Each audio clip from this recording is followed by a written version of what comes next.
नाज़रीन कराम, जैसे जैसे वक्त गुजरता जा रहा है ईरान और इसराइल कशीदगी के अंदर हम इजाफा देख रहे हैं और ख़ास तौर पर पूरी दुनिया की नज़रें इस वक्त अमेरिका के ऊपर है और डोनाल्ड ट्रंप के ऊपर है कि वो क्या फ़ैसला करने जा रहे हैं। क्या वो फ़ौजी मुदाखलत करेंगे ईरान के ख़िलाफ़? क्या वो ईरान के ऊपर स्ट्राइक्स करेंगे? क्या वो ईरान के अंदर टारगेट्स को हिट करने वाले हैं? ये सारी की सारी चीज़ें आज के दिन बहुत ज़्यादा अहमियत के हामिल इसलिए भी रही हैं कि डोनाल्ड ट्रंप ने आज नेशनल सिक्योरिटी कौंसिल का इजलास बुलाया है। कुछ ही देर में वो वाशिंगटन पहुंचने वाले हैं, जहां पर नेशनल सिक्योरिटी कौंसिल के जो मेंबर्स हैं वो उनका इंतज़ार कर रहे हैं और इस इजलास के अंदर उन्होंने बाकायदा तौर पर फैसला करना है, मुमकिन तौर पर ये फैसला करना है कि अमेरिका किस हद तक ईरान के ख़िलाफ़ फ़ौजी मुदाखलत करेगा, किस हद तक इन्वॉल्व होगा, किस हद तक टारगेट्स को हिट करेगा। ये सारी चीज़ें आज इस नेशनल सिक्योरिटी कौंसिल के इजलास में मुमकिन तौर पर इस हवाले से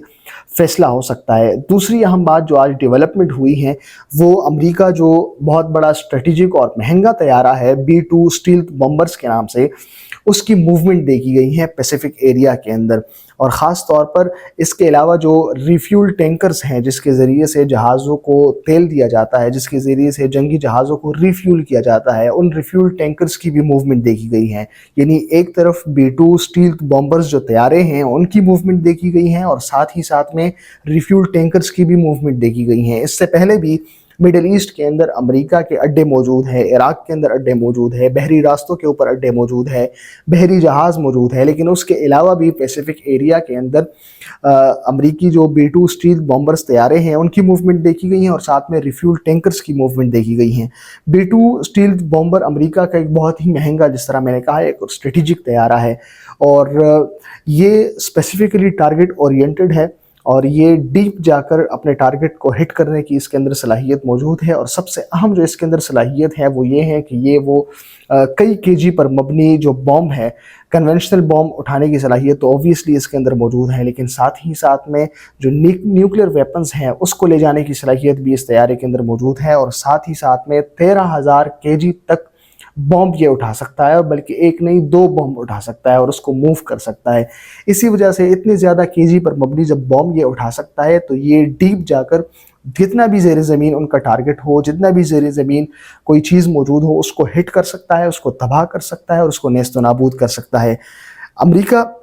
ईरान ने अभी तक जो इजराइल के ऊपर अटैक्स किए हैं, उनके न्यूक्लियर जो प्रोग्राम है या न्यूक्लियर जो इंस्टॉलेशंस हैं उनको हिट किया है, उनको टारगेट किया है, तो उसके हवाले से ये बात सामने आ रही है कि मुकम्मल तौर पर उसको तबाह नहीं किया गया है, मुकम्मल तौर पर उसको नुकसान नहीं पहुंचाया गया है। लेकिन अगर अमेरिका B-2 स्टील्थ बॉम्बर्स के ज़रिए से इसके अंदर इन्वॉल्व होता है तो ऐन मुमकिन है कि वो मुकम्मल तौर पर जो न्यूक्लियर वेपन्स है या जो न्यूक्लियर की जो अफजूदगी हो रही है, वहाँ पर जोहरी अफजूदगी हैं, उसको मुकम्मल तौर पर स्टील बॉम्बर्स के जरिए से डिफ्यूज किया जा सकता है। लेकिन अहम सवाल इस वक्त जो आज भी डिस्कस हो रहा है और इस पर बात भी हो रही है कि क्या डोनाल्ड ट्रंप के पास ये इख्तियार मौजूद है कि वो ईरान के खिलाफ वॉर को डिक्लेयर करे, क्या वो ईरान के खिलाफ ऐलान जंग करे। अमरीकी सदर के पास क्या मुकम्मल ये इख्तियारात मौजूद है कि वो ईरान के ख़िलाफ़ ऐलान जंग कर सकता है, ईरान के ख़िलाफ़ जंग के अंदर कूद सकता है, ईरान के अंदर मिलिट्री टारगेट को हिट्स कर सकता है। ये फ़ैसला कौन करेगा? आज इसके ऊपर भी डिस्कशन हुई है, सोशल मीडिया के ऊपर भी डिस्कशन जारी है, मुख्तलिफ प्लेटफॉर्म्स के ऊपर भी इसके ऊपर डिस्कशन हो रही है। अमेरिकन कॉन्स्टिट्यूशन के मुताबिक ये इख्तियार मुकम्मल तौर पर सिर्फ़ और सिर्फ कांग्रेस के पास है और उन्होंने ये फ़ैसला करना है और वही ये फ़ैसला कर सकते हैं कि हमने किस मुल्क के ख़िलाफ़ ऐलान जंग करना है, हमने किस जंग के अंदर जाना है, किस हद तक जाना है और किस कदर हमने टारगेट्स को हिट करना है। ये सारे के सारे फैसले जो है मुकम्मल तौर पर कांग्रेस के पास है। लेकिन अमेरिकन हिस्ट्री के अंदर हमें इस तरह की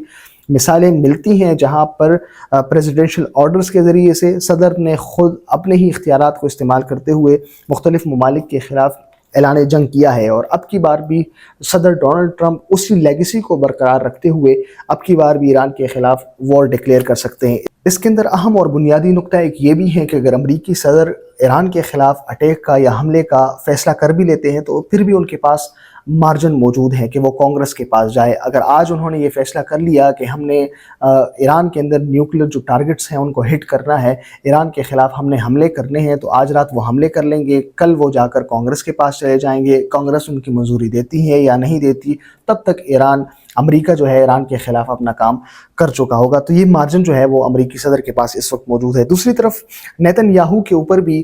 پریشر بڑھ رہا ہے، نیتن یاہو کے اوپر بھی خود اسرائیلی جو سٹیزنز ہیں، شہری ہیں، وہ بھی پریشر ڈال رہے ہیں کہ آپ اس جنگ کے اندر کیوں گئے ہیں۔ غزہ کے ساتھ جو ہماری جنگ ہوئی، حماس کے ساتھ جو ہماری جنگ ہوئی، اسرائیلی عوام کی ایک بڑی تعداد کا یہ بھی کہنا ہے کہ اس کے اندر جو ہمارے بہت سارے قیدی ہیں، بہت سارے ہاسٹیجز ہیں، اور ان ہاسٹیجز اور ان قیدیوں سے متعلق ابھی فیصلے ہونے تھے، ایگریمنٹس ہونے تھے، ان کی ریلیز، ان کو رہا کرنا باقی تھا۔ تو نیتن یاہو جب ایران کے خلاف جنگ میں کھود پڑے ہیں اور ایران کے خلاف انہوں نے ایران کے اوپر اٹیکس کر دیے ہیں، تو وہ جو ہاسٹیجز والا معاملہ تھا، قیدیوں والا معاملہ تھا، تو وہ سارا کا سارا معاملہ بیچ میں رہ گیا ہے۔ تو آج اسرائیل کے اندر کچھ کمیونٹی نے یہ پروٹیسٹ بھی کیا ہے اور انہوں نے کہا ہے کہ ہمیں ایران کے ساتھ بھی کوئی لینا دینا نہیں ہے، ہمیں ایران کے ساتھ بھی کوئی لینا دینا نہیں ہے، ہمیں ان کے نیوکلیئر ویپنز کے ساتھ بھی کوئی لینا دینا نہیں ہے۔ ہمیں اس وقت جو سب سے زیادہ کنسرن ہے وہ یہ ہے کہ حماس کے پاس ہمارے ہاسٹیجز ہیں، حماس کے پاس ہمارے قیدی ہیں، حماس کے پاس ہمارے وہ لوگ ہیں، ہمارے اپنے لوگ ہیں، انہیں رہا کرنا ضروری تھا، لیکن اس جنگ کی وجہ سے وہ سارا کا سارا معاملہ پس پش چلا گیا۔ تو وہاں سے بھی اسرائیلی عوام کی طرف سے بھی نیتن یاہو کے اوپر پریشر بڑھنے کی جو اطلاعات ہیں وہ بھی آ رہی ہیں، خبریں بھی آ رہی ہیں۔